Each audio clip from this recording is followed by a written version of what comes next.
Hi, welcome to the video, and today Tesla continues to get battered as growth stocks sell off as more FUD seems to be coming out on a daily basis.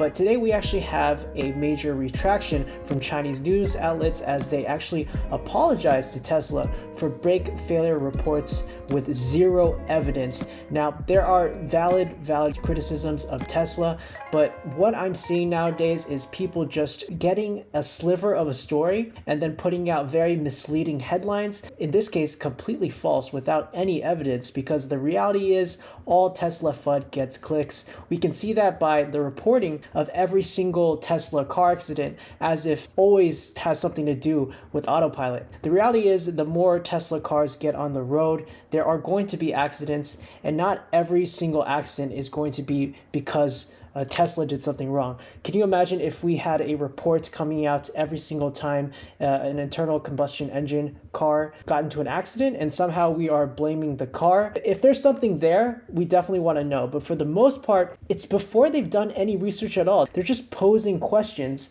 that seem innocent. But when you're connecting two ideas like, was autopilot responsible, or was full self-driving even on, and you don't even know if it was a relevant factor yet, that's where it becomes irresponsible, and that's why I want to go over this article. So let's take a look. In a rather surprising turn of events, domestic auto media outlets in China have issued a public apology regarding their coverage of Tesla, particularly on the company's alleged brake failure incidents, which were widely reported in recent weeks. According to the outlet's apologies, reports about Tesla's brake failure incidents were simply rumors and were backed by zero evidence. Retractions about questionable reporting surrounding Tesla China were shared late last week, suggesting that the EV maker may be putting in some serious effort to battle misleading media reports. Interestingly enough, the outlet that admitted to making up the incidents about Tesla's brake failures also urged other media outlets to delete their false articles. It also pledged to stop spreading unfounded rumors in the future. Now, I'm a pretty optimistic person in general,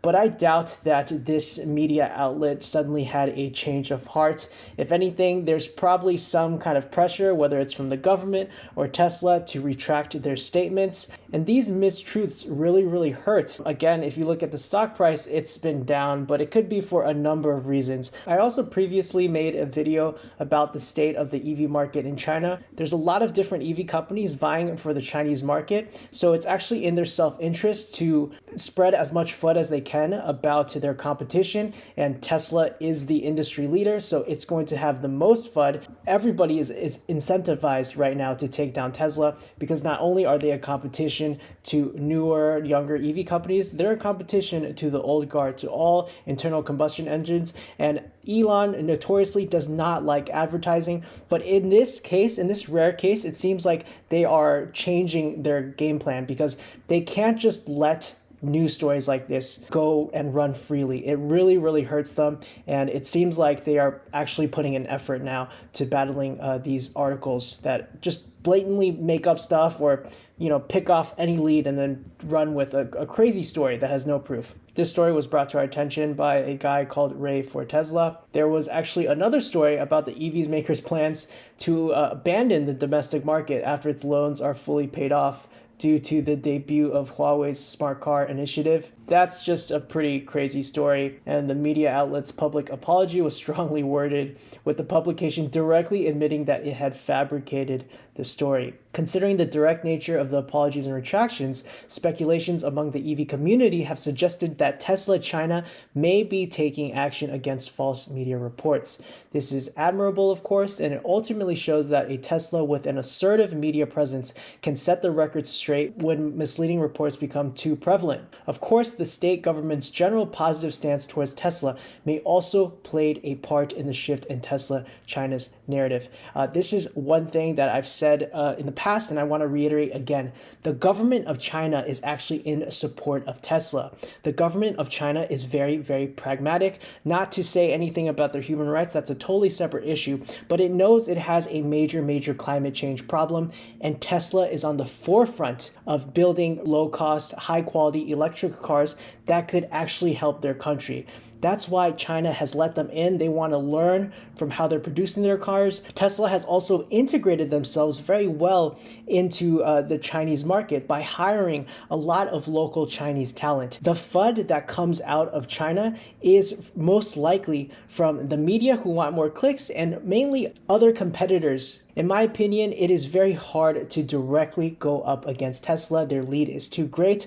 But what you can do for very, very cheap is spread disinformation. And if we all learned one thing from what's been happening in the recent years, it's the power of disinformation can literally infect a whole population into doing things that hurt us. And this is why it's so important to do your own research and not just follow the narrative. Back to the article, Tesla China was embroiled in a rather thick wave of negative news last month. There was a high-profile protest from a disgruntled former Model 3 owner during the Shanghai Auto Show. This owner claimed that her Model 3's faulty brakes caused the vehicle to crash, and then from this, there was a narrative suggesting that Teslas had faulty brakes settled in. And then in the weeks since the brake failures emerged, you heard this everywhere, especially in China. And here, this is the damage a fake rumor could cause. It was reported that some Tesla owners were actually barred from entering public places due to guards insisting that their car's brakes cause accidents. So, I mean, whether or not this is true, I'm sure some Teslas might have a brake failure like any other normal car, but that's a far cry that all Teslas have faulty brakes or that there's something fundamentally wrong in their production process that's resulting in these. We're not even in Tesla, I'm here in the US, but even I felt like, man, there must be something wrong with Tesla in China because there's all of this negative news. But now the air has been cleared of misconception, according to this article. I don't think it's been cleared, but it's definitely starting to get cleared up. And perhaps Tesla is going to take this China FUD a lot more seriously now. I think this is a great first step. I admire Elon's insistence on letting the products speak for themselves and not having to do so much media manipulation. He really, really dislikes that. But at the same time, when the FUD is at all-time highs, I do think it's time to fight back a little or at least defend themselves. We need a counter narrative to false information, but at the end of the day, Tesla can only do so much. It's really up to us, the investors, to do our own due diligence, to do our research. And yeah, that's all I really wanted to talk about today.